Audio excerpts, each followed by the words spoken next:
Have you ever memorized sentences like these for the Duolingo English test? This topic has many advantages and disadvantages. People hold different perspectives regarding this topic. In today's modern society, well, a lot of students do, because the vocabulary sounds impressive, the sentences sound academic, and many people think that these templates will help them to get a higher score on the test. But actually, these phrases could be hurting your score, or even worse, they could be one of the reasons your results don't get certified. You see, over the last few months, we've had some students come back to us saying, my results weren't certified. And many of these students honestly didn't think they had done anything wrong. Why? Because they were using templates. And by templates, I mean sentences students memorize before the test and use again and again, no matter what the question is. The same template students use in other tests. But the problem is that the Duolingo English test is different. The DET is designed to measure your natural ability to communicate in English. Have you ever wondered why the questions are so short? For example, you may only have 35 seconds to answer a speaking question, or 1 minute to answer a writing question. It's because the test is designed to encourage spontaneous communication. In other words, the DET wants to see your own ideas, your own language, your own response to the question, not something memorized beforehand. And that's exactly why using generic templates can be risky. Now, let me be clear. Structure is not bad. Useful phrases are not bad. Natural conversational phrases are completely fine.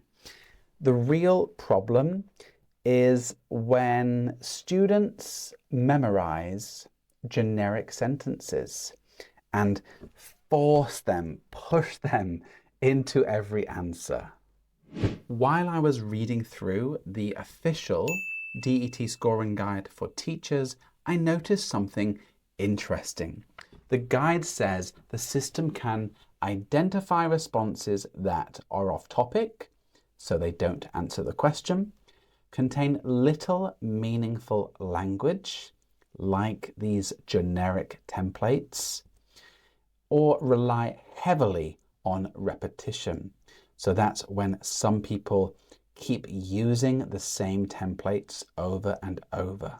And responses like these can receive very low scores. Think about these phrases again. Do these phrases actually communicate anything meaningful? Or do they just sound impressive? Now, I want to be careful here because I'm not saying that using one template automatically means that your results won't be certified. That's not what I'm saying. But I do think that many students don't realize how risky this can be.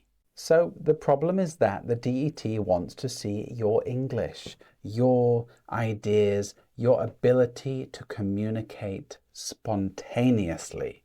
And the more your responses sound repetitive, generic, or pre-prepared, the further away you move from that goal. So the official scoring guide says speaking tasks, for example, are scored on these things here. But it's important to remember that the test is checking if your answer is relevant? So are you answering the question? Do your ideas connect clearly? Is your speech easy to follow? And do you communicate meaningful ideas? So if you're answering with generic sentences, you may be hurting some of the most important parts of your score, especially in content and discourse, coherence. So how you connect your ideas. Because you're not answering the question directly, you're using memorized sentences instead. Let me show you what I mean. So imagine the question is, describe a memorable trip. Here is a bad answer. Ready? In today's fast-paced world, traveling has many advantages and disadvantages. First of all, traveling is very important for people's lives.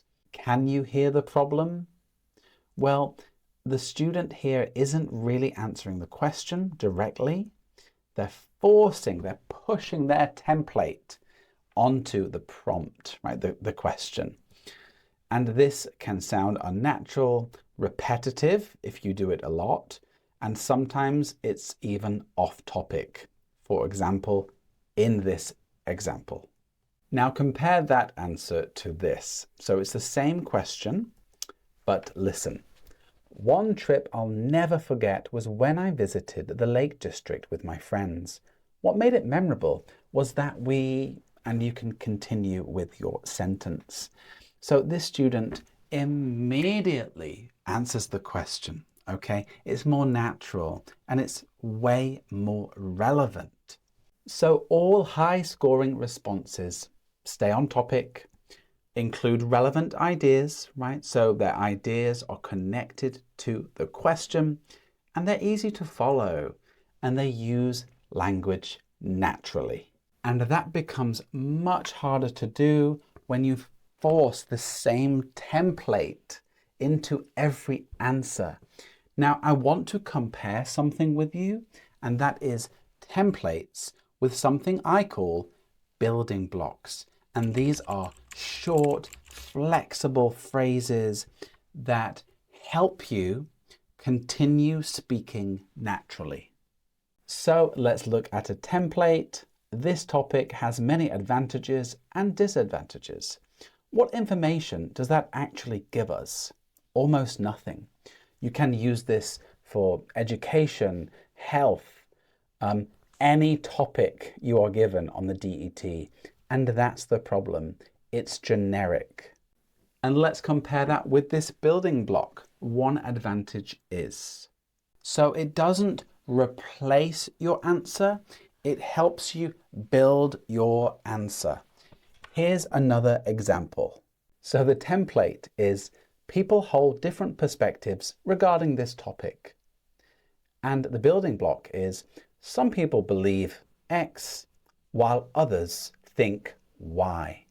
So the second phrase still helps you organize your ideas, but it sounds more natural, and most importantly, you're still communicating your thoughts, and that's the difference. So in other words, templates, like generic templates, they replace communication, but building blocks, they support communication. And that's what I want you to focus on. So let's imagine the interactive speaking question is, what's an important skill for students to learn? And here's the start of someone's answer. People hold different perspectives regarding this topic. This topic has many advantages and disadvantages. However, I think, so not only are they using these generic templates, but they're also wasting time. Remember, you only have 35 seconds to answer, and they haven't even started to answer the question. So instead, let me show you student B's answer to the same question, which is, I think time management is one of the most important skills students can learn because it helps them organize their work and meet deadlines. So you can see the difference between these two answers, right? This second student, student B, they answer immediately. There's no generic introduction. They're not wasting time. And they just have a clear, relevant response. Now, there's another problem with these templates, and that's students often repeat the same phrases again and again. For example, at the end of their answer, they might say something like, overall, this is an important topic. But we know the DET uses AI scoring, and we know that the more repetitive your language becomes, the more risk you create. Right, I'm going to say it again for you guys. Please remember that the DET wants to hear how you communicate. They don't want to hear how well you can just repeat the same memorized sentence. And that is why I prefer teaching these building blocks. Now, don't worry. I will actually create a really useful PDF for you with all of my favorite building blocks for you to use. So please check that out in the comments section. But first, let's just look at a few examples. So here we have one reason for this is, right, when you're giving a reason. A good example would be, when you give examples, from my experience, when you're talking about your own experience. This is especially useful in the interactive speaking part. What's interesting is, so you're adding on, you're developing your idea, essentially. Overall, I'd say, and that's your conclusion. So yeah, these phrases help you organize your ideas. You sound fluent. You can connect your ideas naturally, and you can continue speaking without panicking. And of course, without sounding robotic. But this does not mean that you should speak randomly, okay?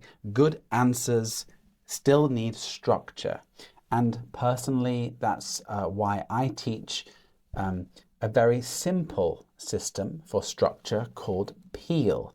That's point, explain, example, and link. And you know what? I will give you that PDF as well.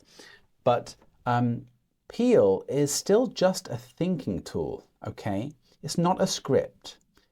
You should not memorize entire paragraphs, all right? Instead, you still need to understand the question, answer it directly, develop your ideas naturally, and use flexible language tools, okay, like the building blocks. So that is what stronger DET communication looks like. So look, templates try to give you answers, but building blocks help you create answers, and that's the difference. The DET wants original communication, not memorized communication. So the next time you are tempted to memorize a phrase like, people hold different perspectives regarding this topic, or this topic has many advantages and disadvantages. Ask yourself, is this helping me communicate, or is it replacing communication? Because at the end of the day, the DET wants to hear you, not your templates.